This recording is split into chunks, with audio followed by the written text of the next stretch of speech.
Welcome to the Queer Confidence Podcast, the podcast to help you become your most confident queer self. I'm your host, he, she, they, Coach Alex Ray, and I haven't always been this confident. In fact, I used to be super insecure. And through this show, I want to share with you what's worked for me, my clients, and my guests so that you can become more confident. Hello, my unicorns. Welcome back to what is about to be the most graphic, the most salacious, the most out there episode I've ever given you. Okay, so yes, like the title suggests, I am going to give you 3 very graphic and very funny sex stories from my past because I just want to help destigmatize sex and the awkward things that happen and help you just feel a little more confident and comfortable in your own weird sexcapades. I have had some very interesting encounters. I have had some wildly embarrassing moments. And so I'm going to share with you like 3 that stand out the most. And dear God, just, I don't know, strap in, strap on, get ready. Because, oh my God, these stories are out there. Okay, so the first one. You know, for those of you that have Grindr, you get this. And for those that don't, let me explain to you. Also, for the straights who are listening, Grindr is a hookup app for gays. Basically, it's like, imagine looking at just a grid of photos, mostly just shirtless torsos. And it's just like a meat market. Like, just pick what man you want to message. You can message anyone without any consent. Just pop into their DMs and send them whatever you like, and they can do the same. So anyway, it is, you know, you never know what you're going to get on Grindr. You can meet the most wild and the most interesting humans on there. So, anyway, yep, it's a total meat market. That's what it is. And when on Grindr, you know, there are kind of 3 different moods that most of us have when we are on Grindr. The rarest of which is the stuck-up, snooty, like high standards, like, you know, I don't know, I'm just not feeling it today. I'm really gonna need someone who's, you know, just hitting all the right spots for me, right? That's the rarest. I don't know. Maybe some of y'all can let me know. Send me a message on Instagram. Tell me if you disagree. I personally think that that's probably the rarest is, you know, standards of sorts. Most common is the horny struggle, or I call it like the horny strategist. Because what a lot of us do, I can't speak for everyone, but what I do is I get like 3 different guys, and they're kind of like all ranked. My different options are ranked from like, I'm drooling, like, oh my God, can we please be naked together now? To like, he'll do, you know? So I've got like, it's like we're hunting, right? We've got like the one that we're like, I really want them. We've got like our backup, you know, just in case the main one ghosts and like stops responding as we're getting, you know, heated in the DMs. And then you've got your backup for your backup. Like, I don't really want, you know, I guess he'll do if the first 2 don't work out.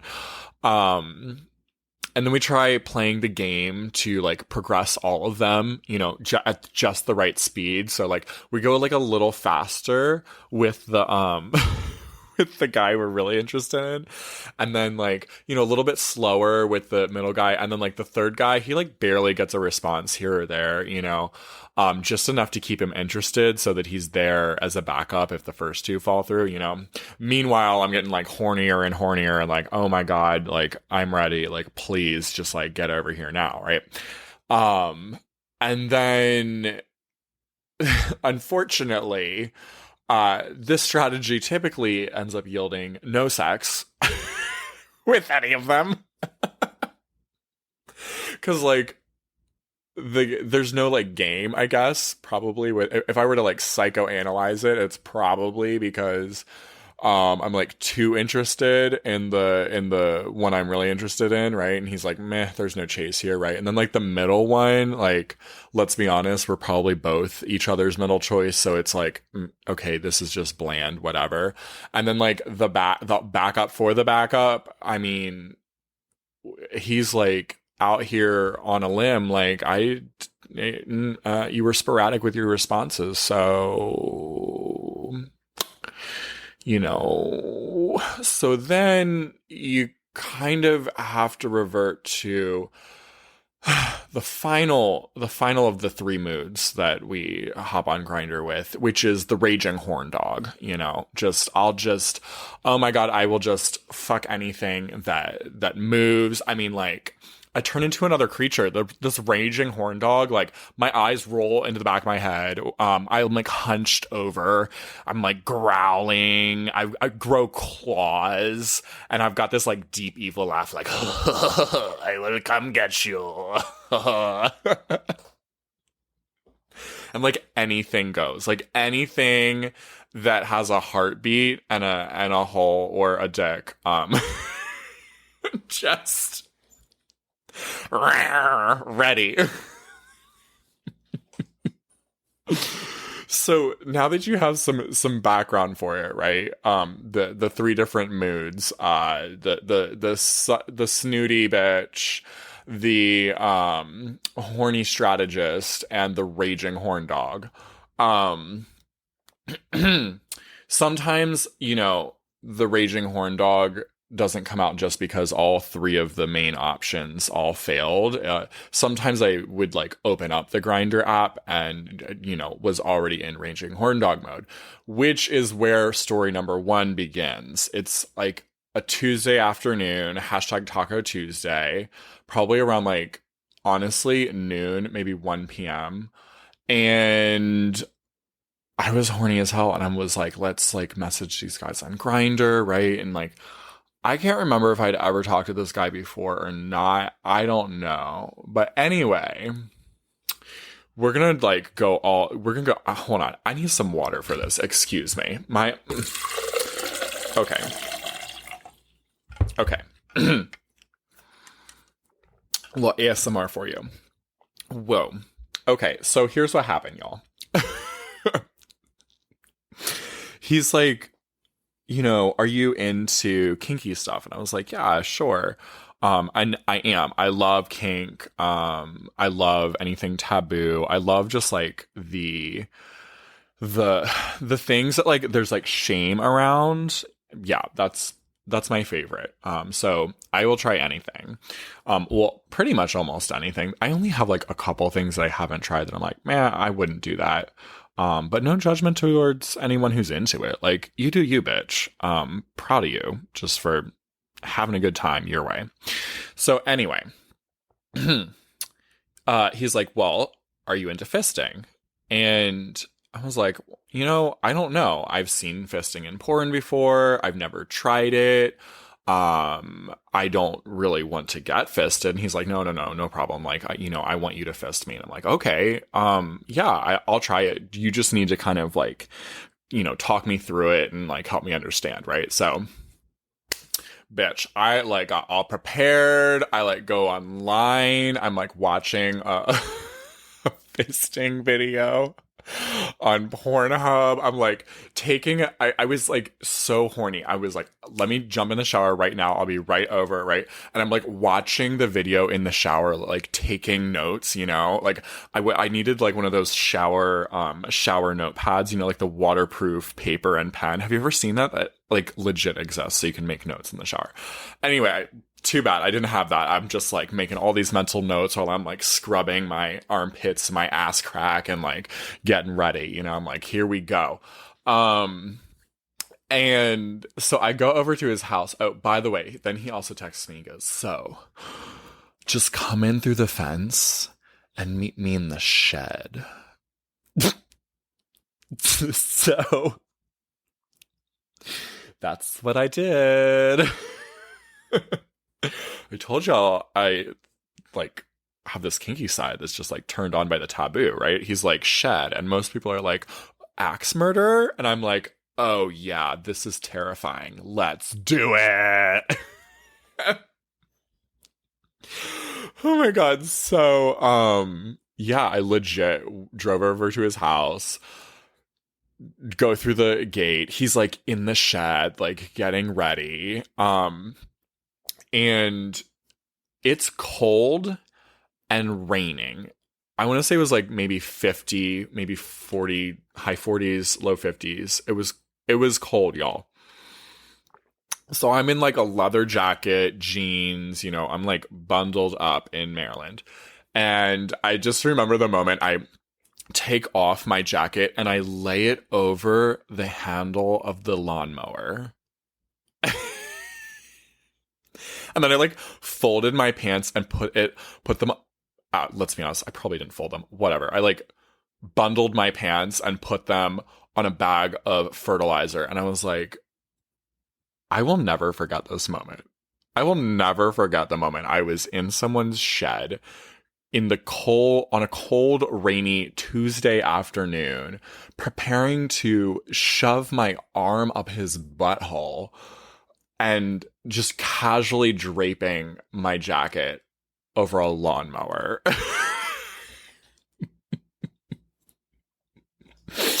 So anyway, that is what we did. It was an experience. Personally, it didn't really turn me on. It wasn't my thing. I don't really have a desire to do it again. I wasn't like totally disgusted or anything by it at all. It was just like very neutral. Like, okay, that was interesting. I don't know. I don't really want to do this again. Not my thing.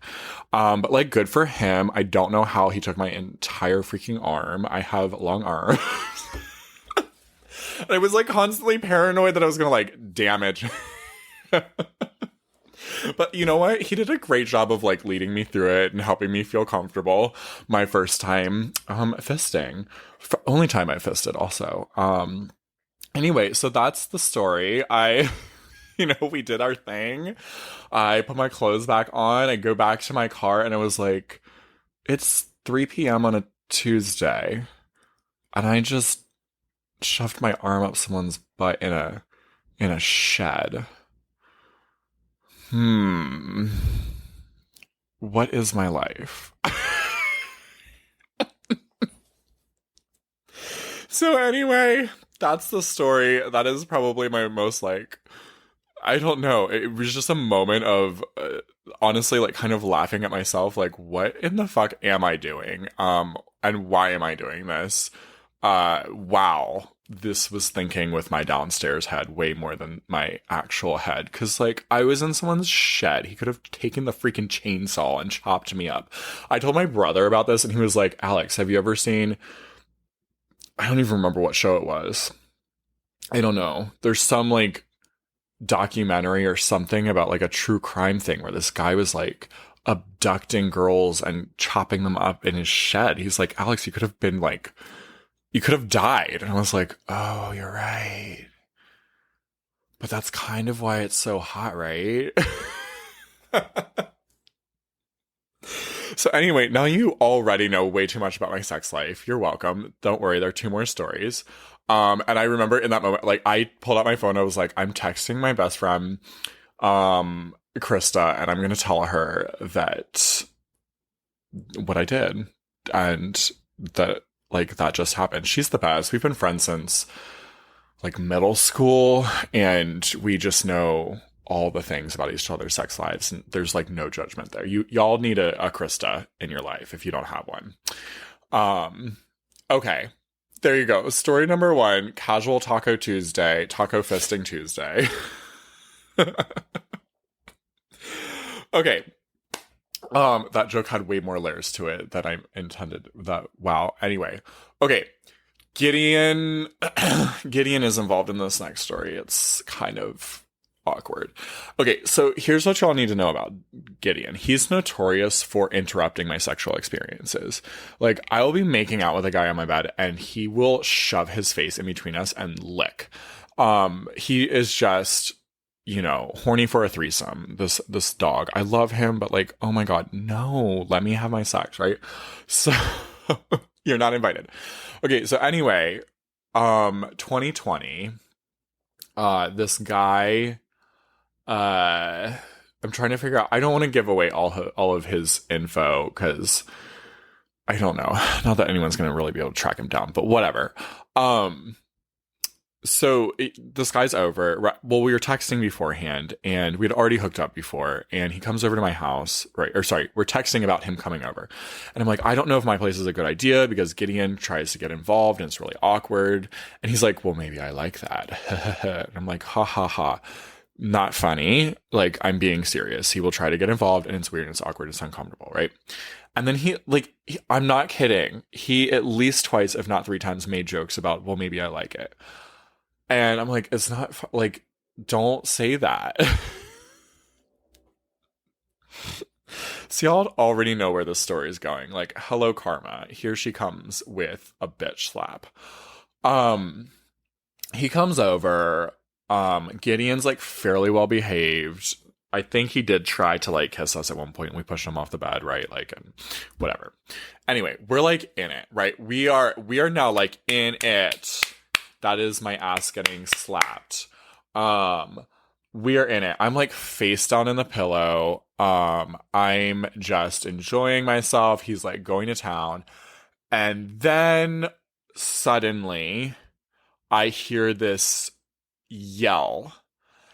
And he jumps like a cat. Not Gideon, this guy.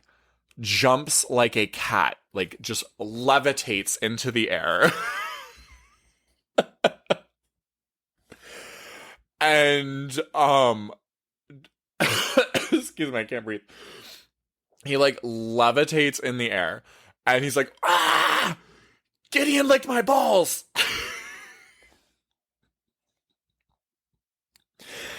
And I whip around. I'm like ass still in the air. I'm like, what did you say? What? Apparently Gideon came up behind him and licked his balls.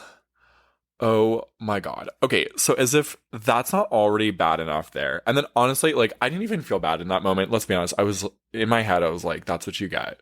You made multiple jokes about being into it, and then Gideon licked your balls, and now you're upset about it. And like, obviously, well, not obviously, the what happened next is we were just done at that point. He's like, I'm totally done. I'm turned off. I can't do anything more. I'm like, okay, well, you know, whatever, karma.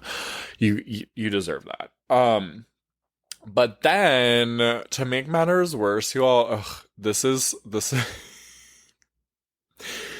I didn't really know about douching then. Like, I knew it existed, and I know it's it was only 2 years ago that, like, I still had never ever douched before in my life. And usually it wasn't a problem. Like, very rarely it was a problem.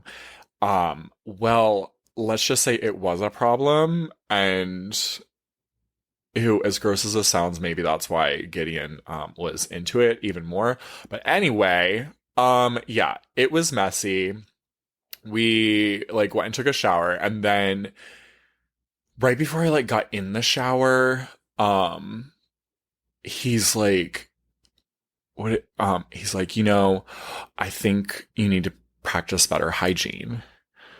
And I just remember being so humiliated because I'm like, he's not wrong. He's got a shitty dick now, and like, that's my fault. And like, I feel bad about it. And it was awkward and smelly, and, you know, also sex is awkward and smelly and weird, but like, it's preventable. We can do things about this. And I've just been too intimidated to like try douching or like understand it. So, he actually like bought a douche. And look, I'm just gonna give y'all some info right now in case y'all are in that place that I was. You can really easily go get like an enema. Isn't that yeah, that's what they're called. From CVS, Walgreens, whatever. But just tip for you, okay? If you use one of those ones that's filled, like pre-filled with saline solution, it's in order to help you if you're constipated. So the saline solution is a diuretic. So you want to empty that out in the sink and refill it with just tap water. Refill it with like skin temperature water because you don't want freezing cold water in there. That's going to be really uncomfortable. And you don't want hot water in there. You will burn your insides. So like skin temperature water, make it nice and lukewarm. It'll be much more comfortable that way. And then you can just put that in there and, like do some little like belly dancing, dance around, whatever, and then like shit out the water and you're good to go.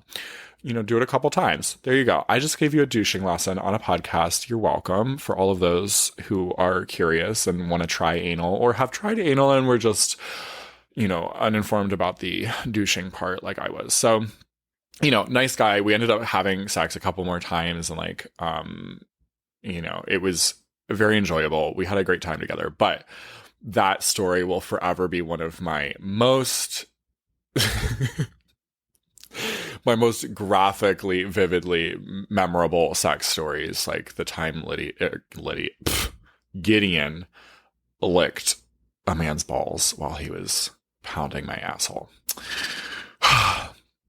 That was an event. Anyway, there you go. Story number 2. Okay, story number 3. This one's a bit more recent, and this is I think that this is funny, it's awkward, it's embarrassing. Like that was the point of today, to just tell you embarrassing sex stories so we can just get rid of stigma. But also it's interesting because I have such a comfort talking about these things now that it's really not a big deal. If I do anything that's kind of awkward or gross or whatever, like where I used to be like really embarrassed, like now I might be, still like, oh, oops, I'm a little embarrassed over that, but it doesn't stick with me. It doesn't last. It's not like I'm utterly humiliated. And I really was like utterly humiliated about the like shitty dick and Gideon licking his balls. Well, again, I didn't really care if Gideon licked his balls. He deserved that part. So anyway, this happened recently with the guy that I've been seeing, and I'm so glad he's like okay with these stories. I'm sure he's fine with this being shared because it's also an embarrassing moment about me. He didn't do anything embarrassing here. Anyway, he's fine with these stories being told. I'm like saying that to convince myself I'm totally checking with him. If y'all hear this story, if it's not erased, he was okay with it. I'm sure he will be, but I'm going to ask first before it's published. Okay, so, story. Okay, last week he told me, he was like, hey, so I feel like we know each other well enough at this point that I can tell you the story. Like the second time ever that or maybe it was third, I don't know. The second or third time that we ever hooked up, he was like, do you remember you were like laying down on your stomach when I came out of the bathroom? Right? Actually, you know what? Rewind. I'm going to tell this story a little bit from my perspective because it's funny. It's funnier that way. Okay. So here's what happened, y'all, from my perspective. We had a very enjoyable time. I bottomed and he went to the bathroom, clean it just to wash up and like pee. Like, there you go. More sex education. You should pee after sex so you don't get a UTI. So anyway, he comes out of the bathroom. While he was in there, what he doesn't know that happened was my stretched out butthole, like I had gas and I like legit sharted, and I had put my jock strap back on. I legit sharted, and now I've got like poopy cum in my ass cheeks. I'm like, oh my God, no, I'm going to like accidentally shit on his bed, right? So I roll over to my stomach and I'm like, I got to hold this in. Oh my God. And I'm feeling like gas build up in my intestines. And I'm like, no, like hold it in. Like, do not like freaking shart on his bed. That's going to be so embarrassing. Like, it's okay. He's almost done with the bathroom and then you can run in there and like, you know, let it loose. So anyway, he gets out. I'm like laying on my stomach to hold it all in, right? He comes out of the bathroom. I'm like, okay, bye. I'm going to the bathroom now. Bye. And I do what I need to do. Let my like, my like gaseous insides just blow out. And I come back out of the room or out into the room and like we cuddled. We have a great time, right? Okay. What he told me in the car the other day, sip of water, was that apparently what I didn't know, he goes, hey, remember that time I came out of the bathroom, you were like lying down on your stomach on your in your jock strap, you went into the bathroom. Well, I looked over where you had to like the other side of the bed and there was like shart on the bed and he's like, oh no, Alex must have like sharted because he had a jock strap on. It like went out onto the freaking bed. And he's like, oh no. So he actually ended up like pulling a napkin out of the trash can and like cleaning it up, throwing it away. And like never, like what a sweetheart, never told me about this. I was oblivious to it. I don't think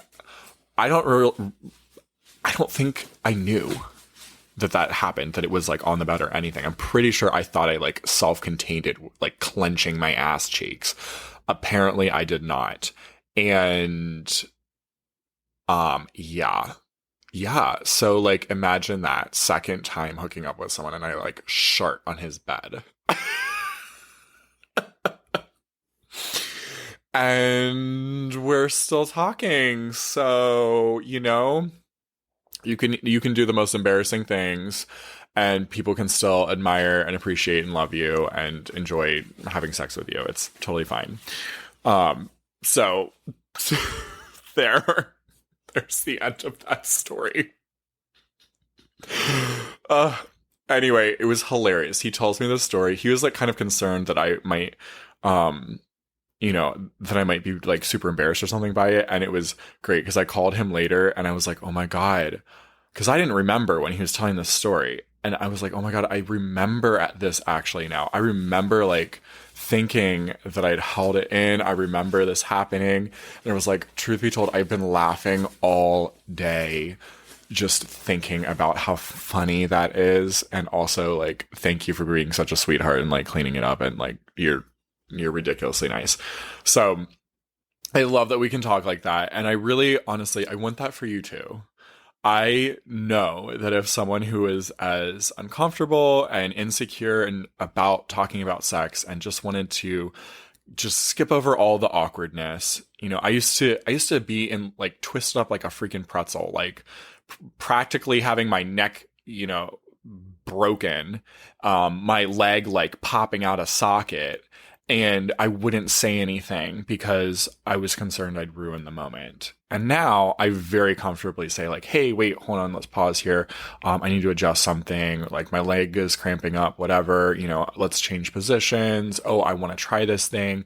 I share my kinks, my like real edgy kinks with sexual partners. I don't, you know, I had it on my profiles on like Grindr and Scruff, kinks that I was into, well, kinks that I am into. And I don't mind, I say was about the apps because I'm currently not on there. That's why it's past tense, not to shame the apps or anyone who's on there. Anyway, my point is, I'm sharing this with you today because I genuinely am okay talking about these things. And I love how I've been told by several people, several different guys who I've had sex with, that I make having these conversations so much more comfortable. And they feel free to share their things, to speak up for what they want in bed as well. And that it's so much easier for them. And I want to give you that same gift. And no, I'm not going to hook up with every single one of you listening to this podcast, obviously. I mean, maybe not obviously, but FYI, I'm not. Love you. No. But what I can do is I've designed a workshop called Confident as Fuck. And it's a 2-hour workshop. I ran it actually back in February. It was a huge success. And I've reworked a few things to like really make it even more effective and pungent sounds gross. That's not what I mean. But whatever, just potent. That's the word. Potent for you. And I'm thrilled to offer the workshop again at the end of August. So in just a couple weeks, we're going to do Confident as Fuck. It's an online 2-hour workshop. We've got breakout rooms in there.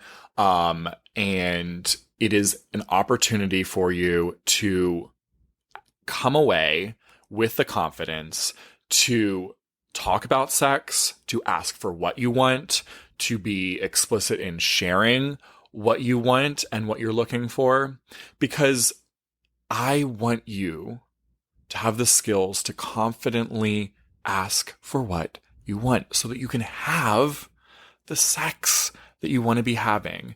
And there really is no wrong way to receive pleasure, right? Other than harming other people, hurting other people, not having consent, right? You know, I mean, I am into a little pain. So like, you know, do hurt me with my consent. But without consent, obviously, that's the line. If anything that's consensual, absolutely, let's go for it. And if you don't have the tools to be able to speak up confidently about what you're looking for, then you're never going to end up getting to explore that pleasure. And I think something that's beautiful too, for those of you who are not queer, you have me, your guide, who's like comfortable with all these things that are much more taboo in your community, the straight community, right? That I'm happy to help you put words to and explore. And we can even talk about some of these things one-on-one after the workshop if you desire. Come to Confident as Fuck. Come. C-U-M, in case you didn't get the pun. Come to Confident as Fuck and have the tools to confidently speak up for your pleasure, your desires, your sex. I'm going to lead you through the specific tools that I use and that have been extremely effective for me and for my clients to get exactly what they want and to have conversations that otherwise seem very awkward. All right. We're going to make it fun. It's a really, really fucking great time. Trust me, I take the awkward out of sex for you. I have no problem saying the things that you might feel uncomfortable saying so that you don't have to say them. I will make it easier for you, my friend. I promise. All right. So I'll see you in a couple weeks. Let's get the skills to confidently and explicitly ask for what you want in Confident as Fuck. All the workshop details are down in the show notes for you. So I will see you there. Bye. Mwah. If you enjoyed this episode, don't keep it to yourself. Share it with a friend so they too can become more confident. You can also help more people find the show by leaving a 5-star review wherever you listen. And if you want to become a more confident queer with support from yours truly, head to CoachAlexRay.com or use the link down in the show notes. I'm looking forward to working with you.